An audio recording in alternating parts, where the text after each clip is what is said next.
नमस्कार भाइयों। आज से हम परमात्मा के द्वारा गाए गए मधुर गीत श्रीमद् भगवद गीता के कुछ श्लोकों को पाठ्यक्रम के रूप में प्रस्तुत करने जा रहे हैं। इस पाठ्यक्रम का उद्देश्य समाज में शांति और एक दूसरे के धर्मों को समझ, एक दूसरे को सहज रीति स्वीकार करने की प्रेरणा देना है।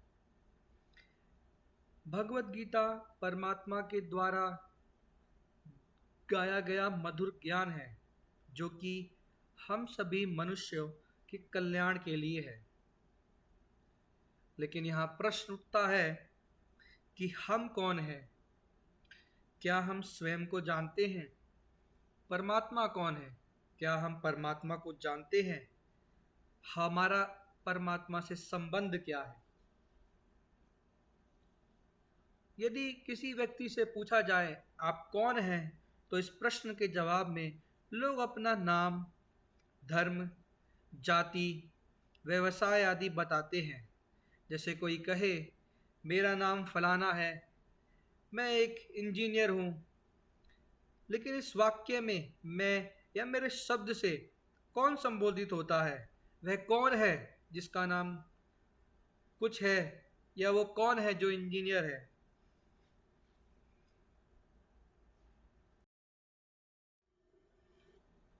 जैसे हम इस शरीर का विषय लें तो हम कह सकते हैं कि ये कान है, ये नाक है, या ये दांत है। लेकिन हम ये कभी नहीं कहते कि मैं नाक, मैं आँख, मैं पैर या मैं अन्य शरीर का भाग। तो इसमें विचारने की बात है कि यदि मैं कोई शरीर का अंग नहीं हूँ, तो इन अलग अलग अंगों से मिलकर बनने वाला शरीर कैसे हो सकता हूँ? यदि हम शरीर नहीं हैं, तो फिर भी ये प्रश्न वही का वही है कि आखिर हम हैं कौन? हे अर्जुन, इस शरीर में इसके जवाब में परमात्मा स्पष्ट करते हुए बताते हैं कि हम सभी एक अजर अमर अविनाशी ज्योति बिंदु स्वरूप आत्मा है जो इस पंच तत्वों से बने शरीर में विराजमान है। भगवत गीता किसी शरीर के लिए नहीं, बल्कि ये ज्ञान आत्माओं के लिए है। यह किसी आकारी शरीर के लिए गीता का ज्ञान नहीं है। इसीलिए हमने भगवत गीता के अध्यायों को प्रारंभ करने से पहले हमने आत्मा के विषय पर चर्चा करना ज़्यादा अधिक मूल्यवान समझा। यही कथन भगवत गीता के दूसरे अध्याय के 20वें श्लोक में परमात्मा कहते हैं,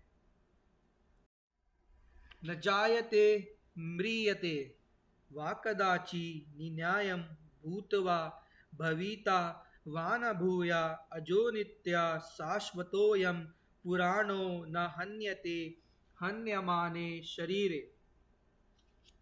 परमात्मा कहते हैं, जैसे हमने कहा कि आत्मा अजर अमर अविनाशी ज्योति बिंदु स्वरूप है, इसी में इस श्लोक का अर्थ है आत्मा का ना तो जन्म होता है और ना ही मृत्यु। हे अर्जुन, जितनी आत्माएं आज हैं उतनी ही कल भी थी और सदैव भविष्य में भी रहेंगी। चाहे ये शरीर जो हमारे सामने है वे सभी मर जाएं, परंतु आत्मा तो नित्य है, क्योंकि उसका जन्म कभी नहीं हुआ तो मृत्यु कैसे होगी।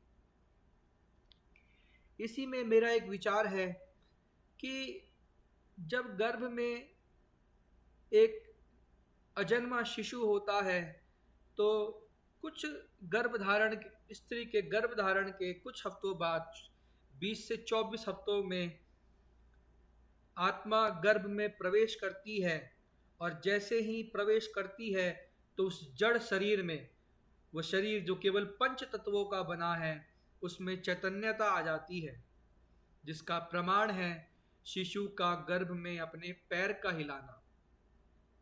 जब आत्मा वृद्ध शरीर को छोड़ती है तो शरीर निर्जीव बन चुका होता है, जिससे वो धीरे धीरे ठंडा पड़ने लगता है और अन्य जैविक क्रियाओं की ओर बढ़ता है। जैसा कि हमने बताया कि आत्मा अमर है, अर्थात आत्मा कभी मरती नहीं है। ये शरीर जो 5 तत्वों से मिलकर बना है, ये पुनः 5 तत्वों में विलीन हो जाता है, लेकिन मैं आत्मा हमेशा रहती हूँ, क्योंकि मुझे दूसरे शरीर को धारण करने जाना है या वापस अपने घर लौटना होता है। यही बात परमात्मा भगवत गीता के दूसरे अध्याय के 8वें श्लोक में कहते हैं। परमात्मा कहते हैं, हे अर्जुन, इस शरीर में जो आत्मा विद्यमान है,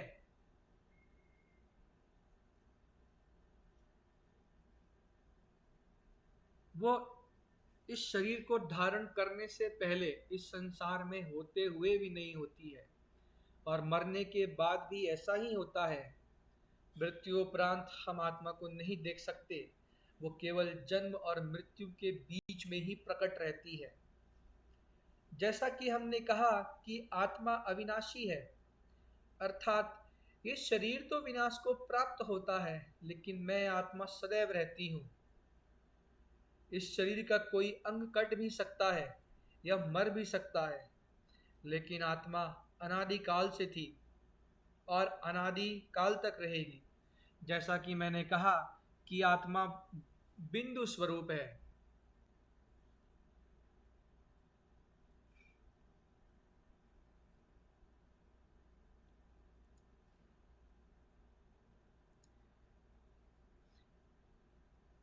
आत्मा का आकार क्या है? आत्मा, जैसे हम देखें, ये कोई दीपक है, यह कोई शरीर है, ये आंखें हैं, तो आत्मा यहाँ भ्रिकुटी के मध्य बिंदु स्वरूप अति सूक्ष्म किसी दीपक की लौ के समान प्रकाशमान रहती है। इसे इन आंखों से नहीं देखा जा सकता। वास्तव में बिंदु की कोई आकृति नहीं होती, उसकी ना तो कोई लंबाई होती है, ना कोई चौड़ाई, ना कोई ऊंचाई, इसलिए आत्मा को निराकार गाया गया है। तो प्रश्न यह भी उठता है कि यदि मैं आत्मा हूं, तो यह आत्मा आती कहां से है या उसका घर कहां है?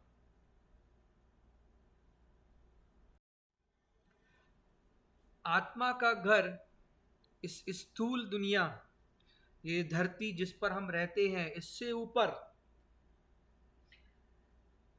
इस दुनिया से पार ब्रह्म तत्व में है।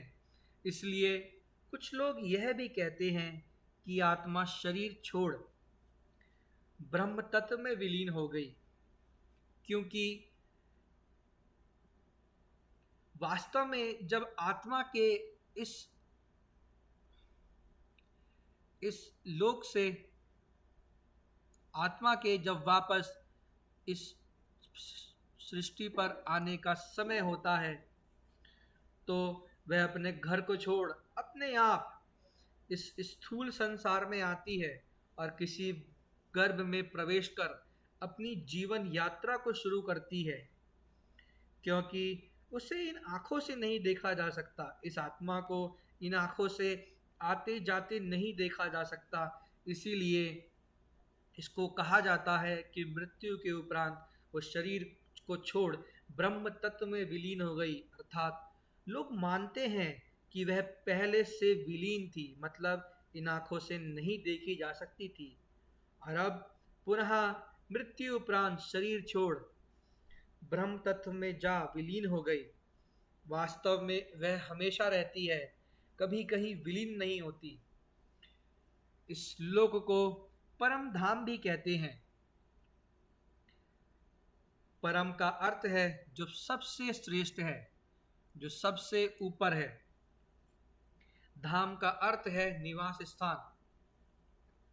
सभी आत्माओं में जो सबसे परम है, जो सबसे श्रेष्ठ है, उन्हीं को परमात्मा कहा जाता है। उस परमात्मा का नाम शिव है। वह सर्वव्यापी नहीं बल्कि परम धाम के निवासी है। वह हम सभी आत्माओं का पिता है। इसलिए शिवलिंग में ऊपर ज्योति और नीचे दीपक दिखाते हैं। जैसे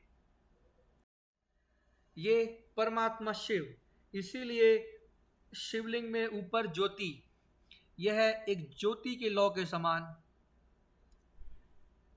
और नीचे दीपक दिखाते हैं क्योंकि वह परमात्मा निराकार है और ज्योति स्वरूप है। ज्योति की आकृति बहुत छोटी होती है, बहुत सूक्ष्म होती है, इसीलिए इसको थोड़ा बड़ा करके दिखाया जाता है कि इसको शिवलिंग भी कहते हैं। जैसे कोई स्त्री है और उसका जो उसको स्त्रीलिंग कहते हैं या पुरलिंग कहते हैं, वैसे ही शिवलिंग, जिसमें शिव तो नाम है और लिंग का अर्थ है रूप, शिव का रूप। वास्तव में ये तय हुआ हमारा परिचय कि हम कौन, हम आत्मा, हमारा निवास स्थान परम धाम परम, और ये हुआ परमात्मा का परिचय। परमात्मा से हमारा क्या संबंध है? वो हमारा पिता है, वो हम सभी आत्माओं का पिता है। वास्तव में ये आत्मा की यात्रा की पूरी कहानी है। ये एक विचारणीय विषय है। परमात्मा जो सर्वशक्तिमान है, जब वह 5 तत्वों से निर्मित सृष्टि की स्थापना करेगा तो वो कैसी होगी? उस काल में पंच तत्व पृथ्वी, जल, वायु और अग्नि कैसी होगी? परमात्मा जो आर्किटेक्ट्स का आर्किटेक्ट है, सिविल इंजीनियर्स का सिविल इंजीनियर है और बिल्डर्स का बिल्डर है, ऐसा शक्तिशाली परमात्मा जब सृष्टि की इस रचना करते हैं तो वह हर प्रकार से उत्तम होती है और इसी को स्वर्ग कहा जाता है। वह कहते हैं, परमात्मा बताते हैं कि उस कालखंड में आत्मा आत्मिक स्थिति में सहज रूप से स्थित होती है। अर्थात उस कालखंड में जितने भी मनुष्य आत्माएं होती हैं, वो उनको एक दैवी, वो अपने जिस शरीर में विराजमान होती है उसमें वो स्वयं को देह न मानकर आत्मा मानती है और वो सहज रूप से आत्मिक स्थिति में रहती है। और इसीलिए जैसा आत्मा की स्थिति होती है वैसा ही प्रभाव प्रकृति पर पड़ता है। इसीलिए पंच तत्व भी सतो प्रधान स्थिति में रहते हैं। आत्माओं के घर से परम धाम से जो आत्मा सबसे पहले इस सृष्टि पर आती है वह श्री लक्ष्मी और श्री नारायण होते हैं। वहाँ शांति, पवित्रता, सुख, आनंद, प्रसन्नता सब अपने उत्तम स्वरूप में होते हैं। यह वो काल होता है जब प्रकृति और आत्मा दोनों अपने दैवी स्वरूप में होती है, सतो प्रधान होते हैं। सतयुग धीरे धीरे बीतता हुआ त्रेता युग की ओर प्रस्थान करता है। स्वयं श्री लक्ष्मी और श्री नारायण एक शरीर छोड़ दूसरा शरीर धारण करते हैं। जब त्रेता में प्रवेश करते हैं तो आत्मा अपने सतो प्रधान स्थिति से कुछ नीचे उतर आती है। उसके गुण, उसकी कलाएं कुछ कम हो जाती हैं, लेकिन फिर भी वह दैवी अपने देवता स्वरूप में होती है। क्योंकि आत्मा की स्थिति सतो प्रधान से नीचे उतर सात्विक रूप में आ जाती है, इसीलिए प्रकृति के 5 तत्व भी अपने सतो प्रधान स्थिति से सात्विक रूप में आ जाते हैं और उस युग में श्री राम श्री सीता राजा रानी होते हैं। त्रेता युग अपनी निर्धारित गति से बीतता हुआ द्वापर युग की ओर प्रस्थान करता है और जब द्वापर में प्रवेश करता है तब आत्मा के कई बार अपने पुराने शरीर को छोड़ने और नए शरीर के धारण करने के कारण देह का भान आना शुरू हो जाता है।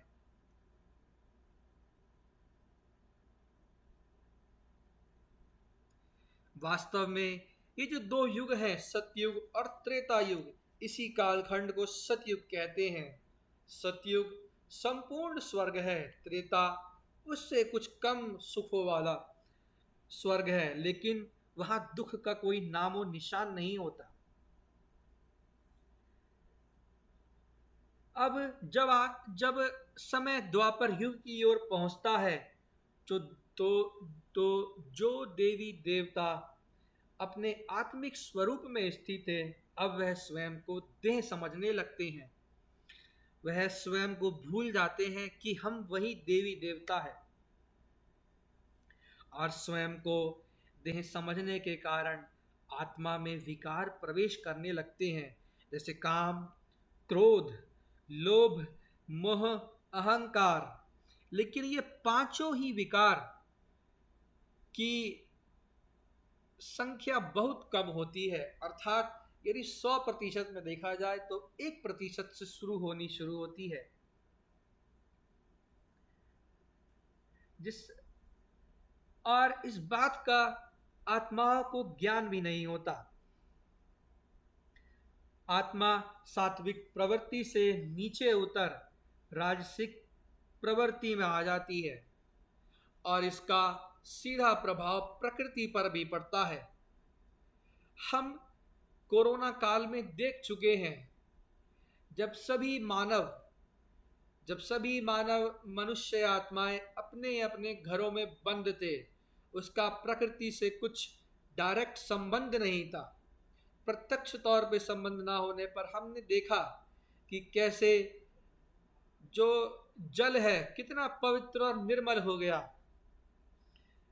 वैसे ही उस काल में भी आत्मा के राजसिक प्रवृत्ति में आने पर प्रकृति के पांचों तत्व भी राजसिक प्रवृत्ति में आ जाते हैं और वहां से स्वर्ग के सुख का समय समाप्त हो जाता है। तब समय शुरू होता है परमात्मा को याद करने का। उसे पुकारते हैं और अन्य वेदों ग्रंथों की रचना करते हैं। परमात्मा शिव जिसने आधा कल्प सुख प्रदान किया, उसकी याद में राजा विक्रमादित्य शिवलिंग की स्थापना करते हैं।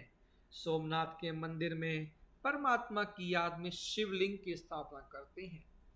लिंग अर्थात चिन्ह, परमात्मा का रूप, परमात्मा का चिन्ह। जो आत्मा सतयुग के आदि में श्री नारायण कहलाती है, एक शरीर त्याग दूसरा धारण कर त्रेता में श्री राम कहलाती है, वही आत्मा द्वापर के आदि में विक्रमादित्य के रूप में सृष्टि पर होती है। यह परमात्मा के बाद सबसे शक्तिशाली आत्मा होने के कारण परमात्मा की याद में शिवलिंग की स्थापना करने के निमित्त बनती है। धीरे धीरे द्वापर कलयुग की ओर प्रस्थान करता है।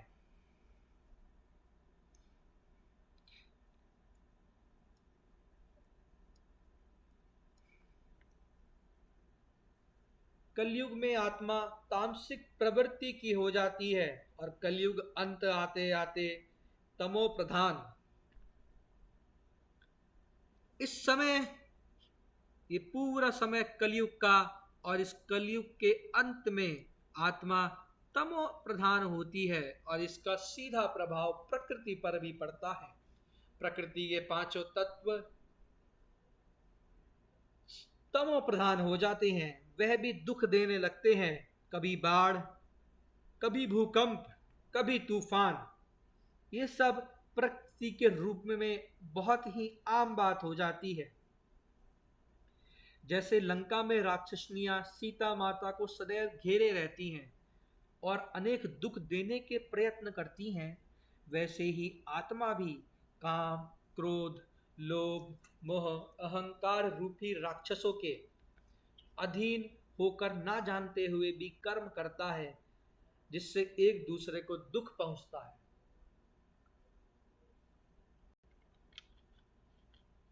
काम का राक्षस रूप हम दैनिक समाचार पत्रों में देखते ही रहते हैं। हम समाचार पत्रों के माध्यम से जानते ही रहते हैं कि काम अर्थात सेक्सुअल लस्ट या जिस देश में जिस या यूं कहे कि वास्तव में कन्या जो देवी है, वहाँ मनुष्य उसके सामने राक्षस का रूप ले लेता है। मनुष्य यह भूल जाता है कि इस कर्म से वह कितने पाप को प्राप्त करेगा, जिससे वह 4-5 साल की अबोध बालिकाओं के साथ भी इतना घृणित कर्म, दूषित पाप कर्म करने से भी नहीं सकुचाता।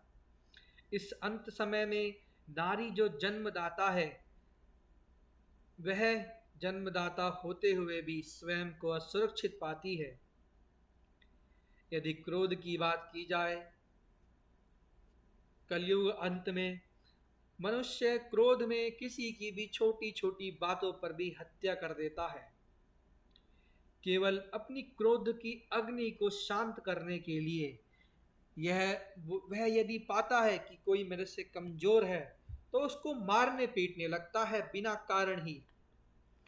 यदि देखा जाए तो यही कलयुग का अंत का समय होता है, जब प्रत्येक स्त्री द्रौपदी के समान स्थिति में होती है। यदि देखें तो स्त्री का शरीर कुछ कमजोर होता है पुरुष की तुलना में, और क्रोध में वह पुरुष, हर एक पुरुष मैं समझता हूँ कुछ ना कुछ वो परेशान करता ही रहता है। अब यदि हम लोभ की चर्चा करें तो सतयुग के आदि में हम देख सकते हैं कि श्री लक्ष्मी, श्री नारायण, श्री लक्ष्मी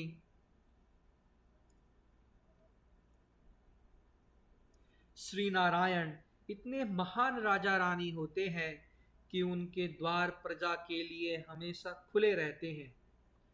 यहाँ हम देख सकते हैं कि प्रजा सुखी ही नहीं बल्कि राजा रानी के समान प्राप्तियों से तृप्त रहती है। जैसा भोजन राजा रानी करते हैं, वैसा ही भोजन प्रजा को भी प्राप्त होता है। जैसे वस्त्र, जैसे आभूषण राजा रानी पहनते हैं, वैसे ही प्रजा भी पहनते हैं। वहां प्रजा में किसी को भी ऐसा कोई विचार नहीं होता कि ये मेरी इच्छा है, ऐसी कोई बात ही नहीं होती, क्योंकि वहां सब नेचुरली प्राप्त रहता है।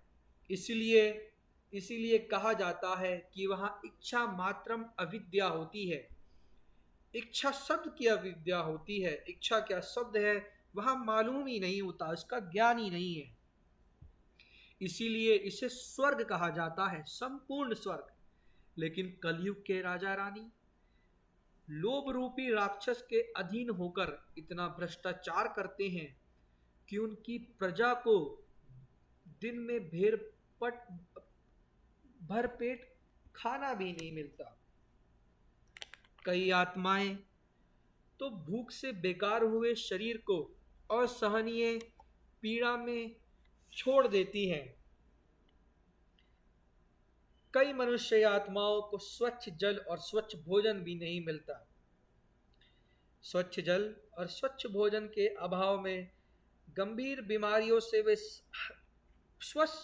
अपने संपूर्ण जीवन पीड़ित ही रहते हैं। वे स्वस्थ जीवन का अनुभव ही भी नहीं कर पाते। कलयुग के राजा रानी लोभ के वशीभूत होकर अवैध रूप से इतना धन संग्रहित कर लेते हैं कि जिसका आकलन उन्हें भी नहीं होता। वह अपनी आने वाली पीढ़ियों के लिए लोभ में फंसकर प्रजा का अधिकार छीन लेते हैं, जबकि उनकी आने वाली पीढ़ियां इस दुनिया में अभी आई भी नहीं है और वो कब आएंगी ये भी नहीं पता। भोली भाली प्रजा के वर्तमान को दमन कर वह अपना भविष्य सजाते हैं और इतना पाप कर्म करके सुखी जीवन की कामना भी करते हैं। मोह से ग्रसित आत्मा का हर चीज में मोह होता है जो उसके दुख का कारण बनता है। कोई अभिनेता या अभिनेत्री का अपने शरीर में पूरे जीवन इतना मोह हो जाता है कि वो अंत समय भी उसे सजारते संवारते रहते हैं। कई व्यापारी अंत समय भी अपने धंधे धोरी का चिंतन कर व्यर्थ ही चिंतित होते रहते हैं। अहंकार में मनुष्य स्वयं को सबसे बड़ा समझने लगता है।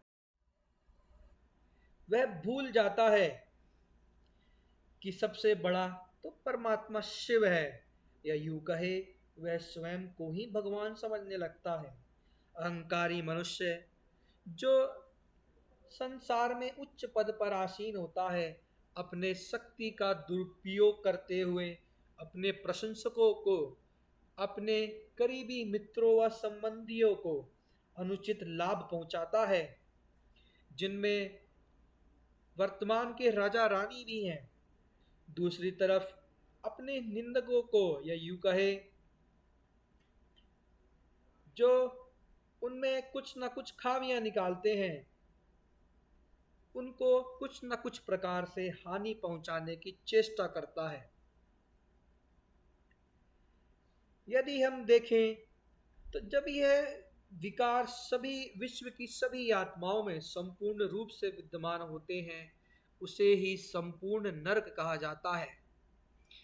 इस अंत समय में आत्मा बड़ी दुखी रहती है। यही वास्तव में आत्मा की पूरी यात्रा है। यह यात्रा ये कुल 84 जन्मों में पूरी करती है, जहां वो सतयुग के संपूर्ण सुख से प्रारंभ कर कलयुग के अंत के दुख के समय में होती है।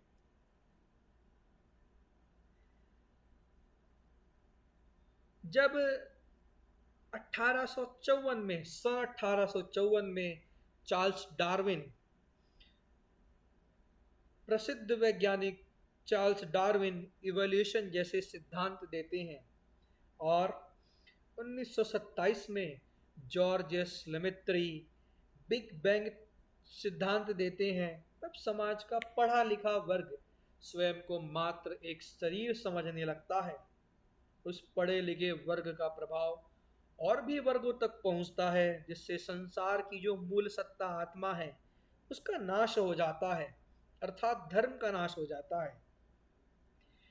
परिणाम स्वरूप स्वयं को शरीर मानकर मनुष्य केवल शरीर की ही ओर ध्यान देता है, जिससे मनुष्य की प्रवृत्ति घोर पाप की ओर जाने लगती है। यही समय होता है परमात्मा के अवतरण का। जैसा कि परमात्मा का वायदा है कि यदा यदा ही धर्मस्य ग्लानिर्भवति भारत अभ्युत्थानम् अधर्मस्य तदात्मानं सृजाम्यहम्। परमात्मा का वचन है कि जब जब धर्म की ग्लानि होती है तब तब मैं अवतरित होता हूँ। वास्तव में परमात्मा केवल एक बार कलयुग के अंत में अवतरित होता है, जब धर्म की संपूर्ण ग्लानि होती है, जब चारों ओर अधर्म व्याप्त होता है, जब हर एक आत्मा में अधर्म छाया हुआ होता है। इसी संपूर्ण नरक के अंत में परमात्मा शिव का अवतरण होता है। इसके लिए परमात्मा अर्जुन के रथ का चयन करते हैं। यह जो रथ है, यहाँ रथ का अर्थ स्थूल घोड़े, जो स्थूल घोड़े हैं, इन घोड़ों द्वारा चालित रथ नहीं, बल्कि यह शरीर है जो कि इन 5 कर्मेंद्रियों द्वारा चलता है। आत्मा रथी है और यह शरीर 5 कर्मेंद्रियों का रथ है। जब आत्मा शरीर छोड़ देती है तो शरीर बिना रथी का हो जाता है। इसीलिए कहा जाता है कि शव यात्रा को अर्थी कहा जाता है। शव यात्रा को लोग कहते हैं भिक्षाम देही, क्योंकि आत्मा देही है, देह की मालिक है। देह अलग है, आत्मा अलग है, यानी देही अलग है। परमात्मा कलयुग के अंत में इसी अर्जुन के शरीर में आते हैं। यह अर्जुन एक संस्कृत शब्द है जिसका अर्थ है अर्जन करने वाला, अर्थात अपनी बुद्धि से अपने आचरण में इस गीता ज्ञान को ग्रहण करने वाला। वास्तव में यह गीता हम सभी अर्जुनों के लिए है, केवल कोई एक अर्जुन के लिए नहीं, हम सभी अर्जुनों के लिए। क्यों? जैसा कि हमने बताया कि हम सभी मनुष्यों का परमात्मा से संबंध क्या है, वह हम सभी का पिता है।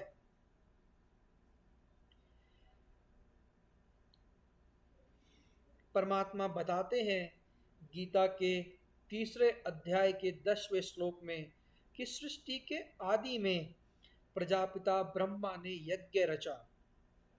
वास्तव में परमपिता परमात्मा का अवतरण उस शरीर में होता है जिस शरीर में वही श्री नारायण सतयुग वाली आत्मा अपने कलयुग के अंत में होती है। जो आत्मा सतयुग के आरंभ में श्री नारायण के रूप में होती है, वही कलयुग अंत आते आते बड़े साधारण रूप में अपना पाठ बजाती है और उन्हें ज्ञान नहीं होता कि मैं वही सतयुग प्रारंभ वाली आत्मा हूं। परमपिता परमात्मा उसी कलयुग के अंत के नारायण के शरीर के में प्रवेश करते हैं और इसी तन को ब्रह्मा नाम देते हैं।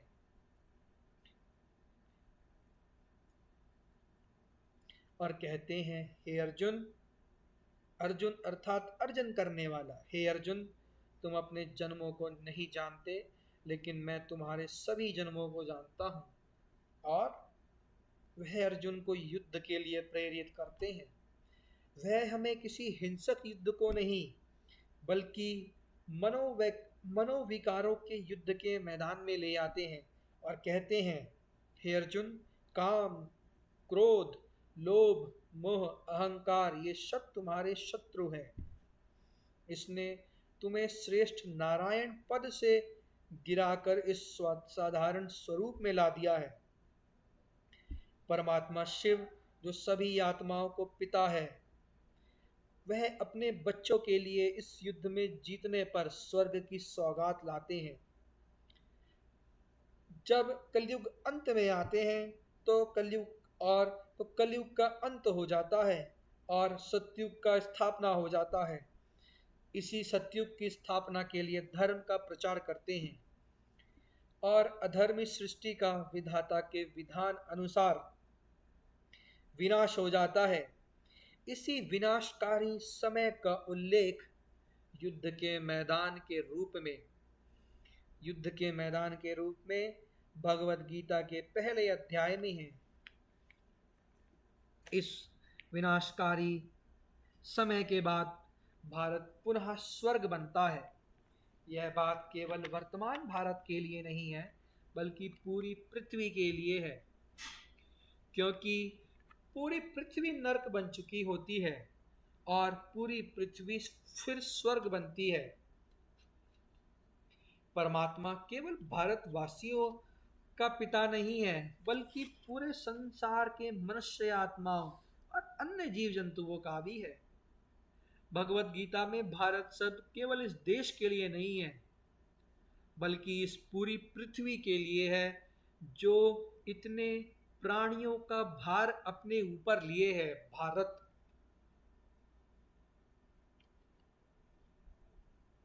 जो कोटों में कोई मनुष्य आत्मा वास्तव में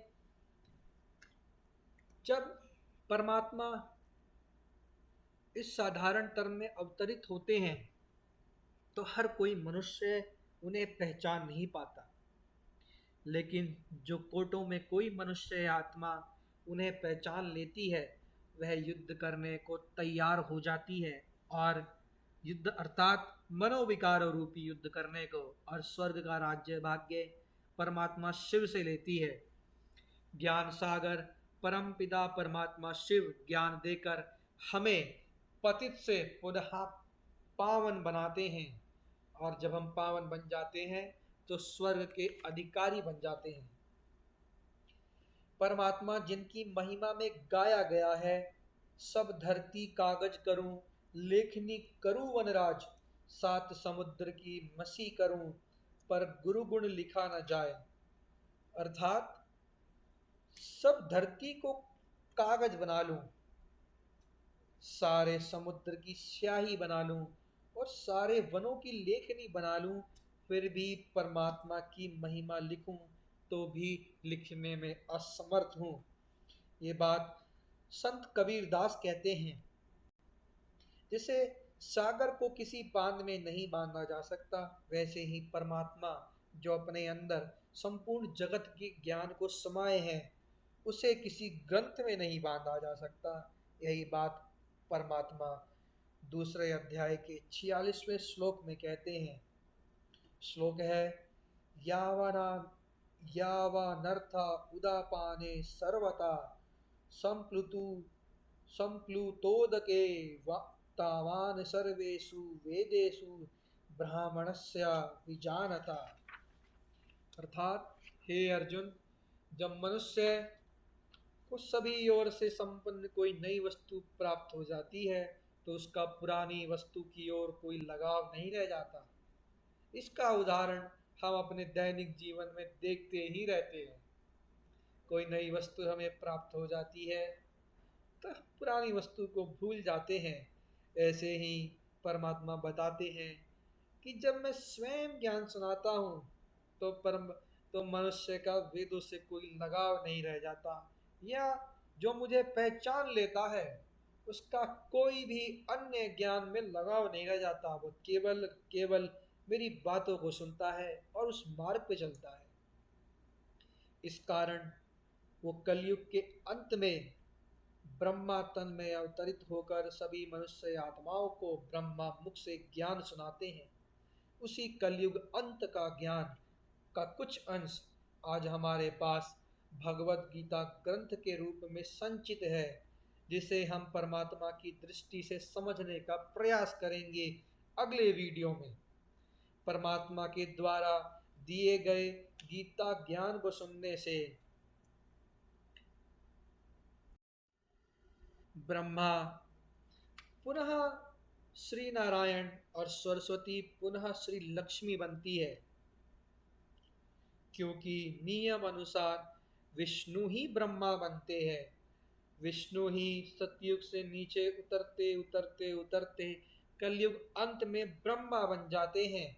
इसीलिए विष्णु की नाभि से ब्रह्मा अवतरण दिखाते हैं और दिखाते हैं कि बड़ा ही दूरी है दोनों में। पिता श्री ब्रह्मा जब नई सृष्टि की स्थापना करते हैं तो इस कर्तव्य के कारण उनको कर्तव्यवाचक नाम रचता बताया जाता है। इसी सृष्टि की स्थापना करके परमात्मा श्री नारायण को सौंप देते हैं। परमात्मा शिव श्री विष्णु से कहते हैं, इसकी पालना आपको ही करनी है। इसी कारण श्री नारायण को पालनहार बताया गया है। शंकर जी सदैव शिव के ध्यान में व्यस्त रहते हैं। वे उनके ध्यान में अति मग्न स्थिति में सदैव दिखाए जाते हैं, जिससे वो पुरानी दुनिया के विनाश के लिए परम पिता परमात्मा शिव से शक्तियां ले सके। जब स्थापना का कार्य पूरा हो जाता है तो शंकर अपना विनाश का कार्य प्रारंभ कर देते हैं और सभी मनुष्य इस संसार के विनाश के लिए प्रेरित हो जाते हैं। इसी विनाश की तैयारी पहले से ही कर ली जाती है।